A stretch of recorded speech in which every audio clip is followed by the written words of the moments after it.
Let's speak now to the Labour MP Rupa Huq, who joins us, having written a very personal piece, actually, about some of the intimidation, some of the aggression she's faced during this election campaign. Good evening to you, Rupa. Hi, hello. Help us to paint a picture for you here in your own words. Has this been the toughest election campaign that you have faced to date? I think it has been. Look, I've done 4 of these now. And it was bizarrely the most difficult one for, I think the main reason is the visceral hatred out there. But at the same time, I got my biggest ever majority. So that's sort of counterintuitive. But in the article, I described things like hustings meetings. They've long been a part of our democracy. These are sort of, it's a bit like Question Time or something. You have every candidate who's standing on a panel, and the general public can rock up and ask questions. I did 13 of them in 2015. So, you know, they're usually quite a fun thing, part of the election schedule. But this time, because it was a snap election, there were a lot less of them. And I found that I was being barracked and being called a genocide supporter constantly.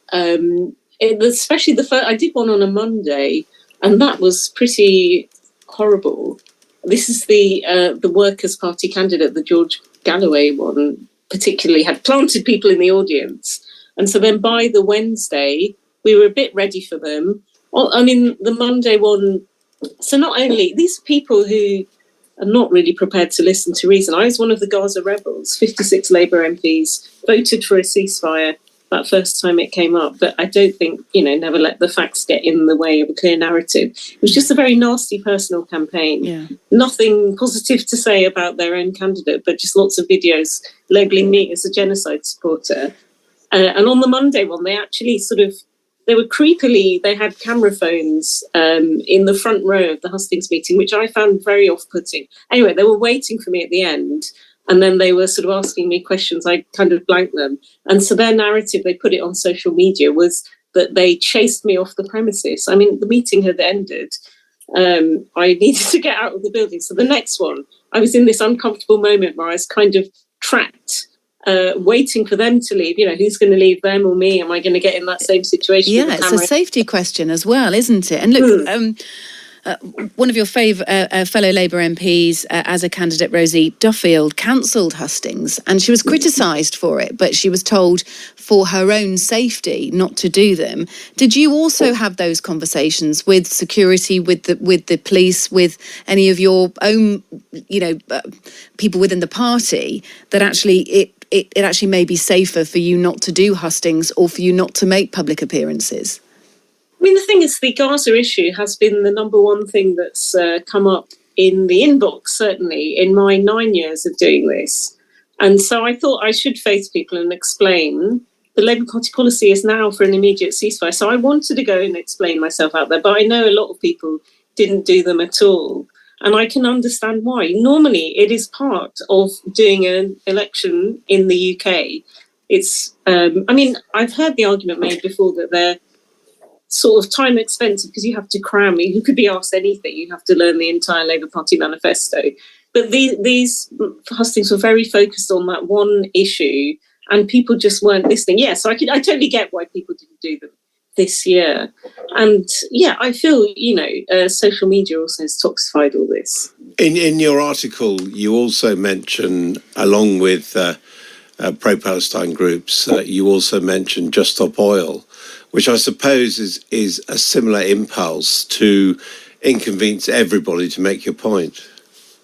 Yeah, look, I mean, there are just causes behind both of these campaigns, but they sort of they put people right off when you, glue the motorway up so people can't get to medical appointments. Decarbonisation is a laudable aim that we can all get behind, but, they're losing, read the room. And I think also, when you single issue everything and are not prepared to listen to the other side, that's irritating as well, because I'm someone who's been to the West Bank. And once you've seen that kind of stuff, you want to use your parliamentary voice to speak out. So I like to think, we're on the same side. We want an immediate ceasefire. But if you're just barracking genocide at me. So I would say that the parallel between the two is that there are good aims there, but just the tactics are wrong. It should be said that increasingly teachers face some sort of intimidation or confrontation with parents, and also shop workers are now finding themselves being threatened. So there does seem to be, more low-level violence in the atmosphere. Yeah, I mean, Adam, I would agree with your points on Brexit. It was a pretty nasty atmosphere then. I remember in the middle of all that stuff, I managed to get a half hour with Theresa May at, in fact, I think it was 40 minutes she overran at 10 Downing Street for asking in the chamber, you're meeting the ERG, you're meeting the DUP, when is London Remain coming? So I had this meeting, but Channel 4 wanted to film me on the way to the meeting. My office is a couple of blocks from Downing Street. It's near the Red Lion pub. And just because there was a huge camera in my face, I had loads of people shouting, "You scum Remainer!" in my face, kind of thing, which I wouldn't have normally had if I just walked down the street anonymously. So again, it was weird. And there's pictures, I think, on Getty Images of me having abusers hurl stuff at me to just do a, 200-metre walk. So yeah, it's slightly a flashback to those times. How does it leave you feeling, Rupa, about this? We know, as we said, that Yvette Cooper will chair a meeting of the Defending Democracy Task Force to sort of talk about this alarming rise, as she puts it, in candidate intimidation. I mean, it sort of feels as if you take it in your stride, but at the same time, you're facing an awful lot of abuse just for going into work, public abuse, cameras in your face, etc. I mean, how does it broadly make you feel? Is it just one of the hazards of the job, or does there need to be reform? Would you feel safer with a personal protection officer with you? Is that what is needed?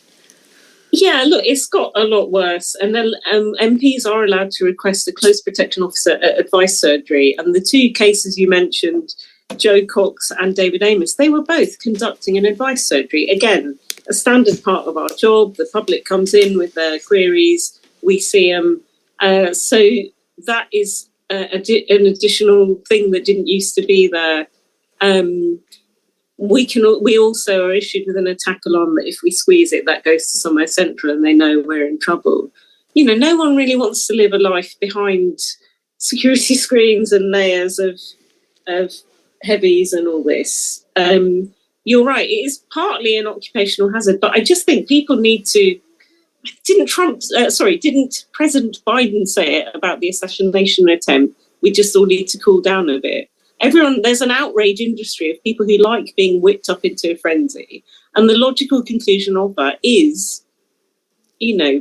killing people, I suppose. So, yeah. It's also conditional of our times, isn't it? And so it's all very well saying calm down a bit, but actually should it be more about protection? I mean, I wonder, you mentioned being followed by people filming you with their phones and trying to get video footage. I have to say, I had a similar thing. I was walking down Whitehall and there was a Palestinian demonstration. Suddenly I was surrounded by people filming me, asking me about Sky News coverage, although I'd left the place 2 years earlier, which is what I said. I don't think they got anything interesting. But I wonder whether, regulations about phoning people without their permission might be a good idea. Yeah, I mean, there's a whole load of consent issues there that usually there's. I don't know, I was a social scientist before and there were ethics about recording people with their full consent and transparency. You had to sign a form. But now, I think it was Morrissey who said it a few years ago, with camera phones, everyone's a photographer now.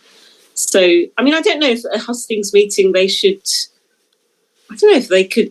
a bit check that everyone had an address in the constituency. I don't know, my opponent just brought a lot of rent-a-mob people who weren't ever going to be able to vote for me anyway. Yeah.